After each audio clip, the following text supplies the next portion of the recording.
لاکھوں کروڑوں درود و سلام آپ صلی اللہ علیہ وآلہ وسلم کی ذات پر اور آپ صلی اللہ علیہ وآلہ وسلم کی آل پر۔ اللہ تعالیٰ اور اس کے فرشتے آپ صلی اللہ علیہ وآلہ وسلم پر درود و سلام بھیجتے ہیں۔ اے ایمان والو، تم بھی آپ صلی اللہ علیہ وآلہ وسلم پر درود و سلام بھیجا کرو۔ معزز ناظرین کرام، السلام علیکم۔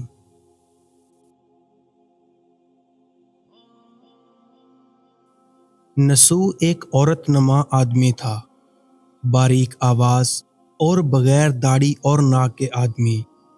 وہ اپنی ظاہری شکل و صورت سے فائدہ اٹھاتے ہوئے زنانہ حمام میں عورتوں کا مساج کرتا اور میل اتارتا تھا۔ کوئی بھی اس کی حقیقت نہیں جانتا تھا، سبھی اسے عورت سمجھتے تھے۔ یہ طریقہ اس کے لیے ذریعہ معاش بھی تھا اور عورتوں کے جسم سے لذت بھی لیتا تھا۔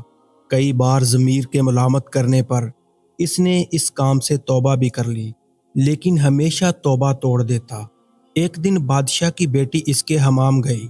حمام اور مساج کرنے کے بعد پتہ چلا کہ اس کے گلے کا موتی یا ہیرے کا ہار کھو گیا ہے۔ بادشاہ کی بیٹی نے حکم دیا کہ سب کی تلاشی لی جائے۔ سب کی تلاشی لی گئی، ہیرا نہیں ملا۔ نسو رسوائی کے ڈر سے ایک جگہ چھپ گیا۔ جب اس نے دیکھا کہ شہزادی کی کنیزیں اسے ڈھونڈ رہی ہیں تو سچے دل سے خدا کو پکارا اور خدا کی بارگاہ میں دل سے توبہ کی اور وعدہ کیا کہ آئندہ کبھی بھی یہ کام نہیں کروں گا، میری لاج رکھ لے مولا۔ وہ دعا مانگ ہی رہا تھا کہ اچانک باہر سے کسی نے آواز دی کہ نسو کو چھوڑ دو، ہیرا مل گیا ہے۔ نسو نم آنکھوں سے شہزادی سے رخصت لے کر گھر آ گیا۔ نسو نے قدرت کا کرشمہ دیکھ لیا تھا اور ہمیشہ ہمیشہ کے لیے اس کام سے توبہ کر لی۔ کئی دنوں سے حمام نہ جانے پر ایک دن شہزادی نے بلاوا بھیجا کہ حمام آ کر میرا مساج کرے، لیکن نسو نے بہانہ بنایا کہ میرے ہاتھ میں درد ہے، میں مساج نہیں کر سکتا۔ نسو نے دیکھا کہ اس شہر میں رہنا اس کے لیے مناسب نہیں ہے۔ سبھی عورتیں اس کو چاہتی ہیں، اس کے ہاتھ سے مساج لینا پسند کرتی ہیں۔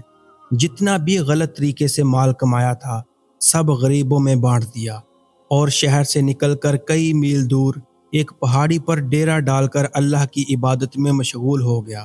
ایک دن اس کی نظر ایک بھینس پر پڑی جو اس کے قریب گھاس چر رہی تھی۔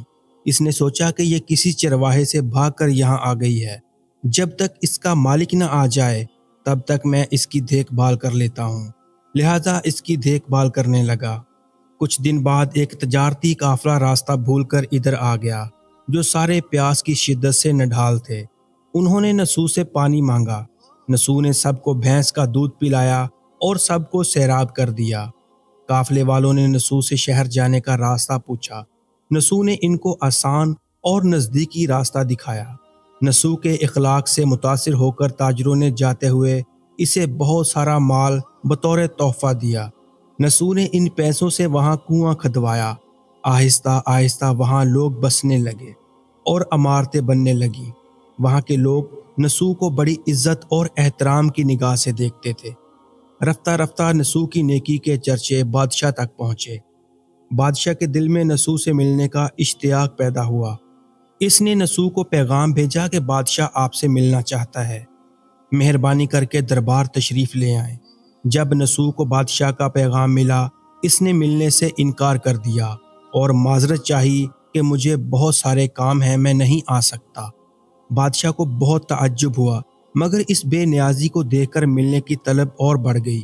بادشاہ نے کہا اگر نسو نہیں آ سکتے تو ہم خود بھی تو اس کے پاس جا سکتے ہیں نا۔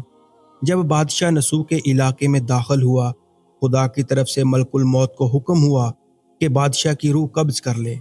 چونکہ بادشاہ بطور عقیدت مند نسو کو ملنے آ رہا تھا اور رایا بھی نسو کی خوبیوں کی گرویدہ تھی، اس لیے نسو کو بادشاہ کے تخت پر بٹھا دیا۔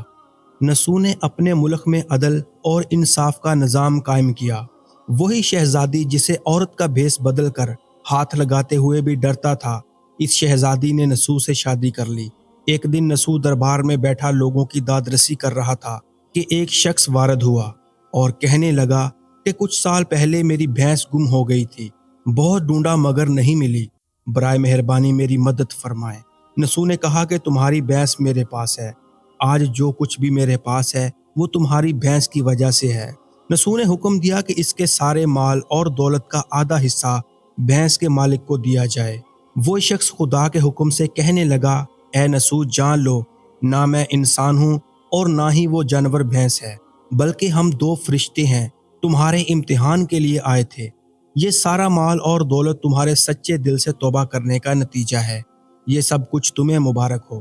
وہ دونوں فرشتے نظروں سے غائب ہو گئے۔ اسی وجہ سے سچے دل سے توبہ کرنے کو نسوح کی توبہ کہتے ہیں۔ تاریخ کی کتب میں نسوح کو بنی اسرائیل کے ایک بڑے عابد کی حیثیت سے لکھا گیا ہے۔ اس ویڈیو سے ہمیں یہ سبق ملتا ہے کہ نسوح رزق کمانے کے لیے اللہ کا ناپسندیدہ کام کیا کرتا تھا۔ جب وہ کام اللہ کے خوف کی وجہ سے چھوڑا تو اللہ تعالیٰ نے رزق کے اسباب بھی پیدا کیے اور بادشاہت تک عطا کر دی۔ حرام طریقے سے لذت حاصل کرنا چھوڑا تو اللہ نے نکاح میں شہزادی دے دی۔ اللہ تعالیٰ سب کو توبہ کرنے اور تا دم مرگ اس توبہ پر قائم رہنے کی توفیق عطا فرمائے، آمین۔